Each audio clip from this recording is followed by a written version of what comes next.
right? Put it in a room temperature, let it dry on its own. Why am I saying it will preserve all its chemical constituencies?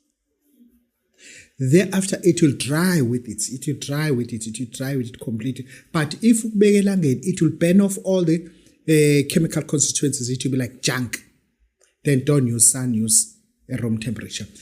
It takes time. It takes time. That is why we are busy. And then when it's dried, okay, do this. You leave it like that. Dried, leave it like that. Hamba ke manje and go buy yabona ingingila yenkukhu, chicken gizzards or something. Ingingila yenkukhu la okunokudla khona inkukhu kuhlepho lo idla nto la chiche lokudla. Ngifuna lesa sikhumba sakhona. Yabo leso sikhumba sakhona. That membrane, peel it out. Try to attain about 10 or 20. Peel it out, and then you can put it outside the sun. Let it dry. It will dry out, and thereafter, when it's dry, mix it with corn silk hull, and then make it powder. I know you want to believe now. Okay, let's get to again. Make it powder.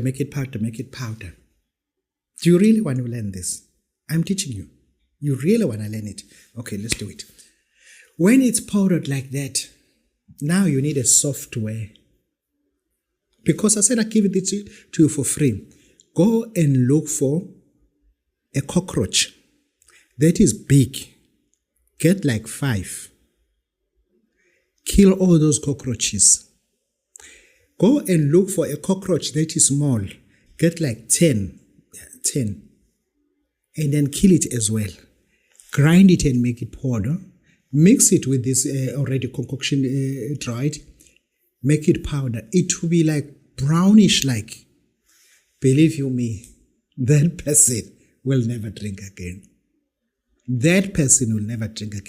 Okay, once you got that mixture prepared, when you sell it to a person, it must be a teaspoon for as little as 2,000 rand. Because to prepare this is a mundane, it is a process. For silk hair corn to dry, it's looking at 6 to 8 weeks. 6 to 8 weeks to dry that. And to harness so much, about half a kg, it will cost you money. How much is one corn? It's about 30 rand. For that to get like half a kg,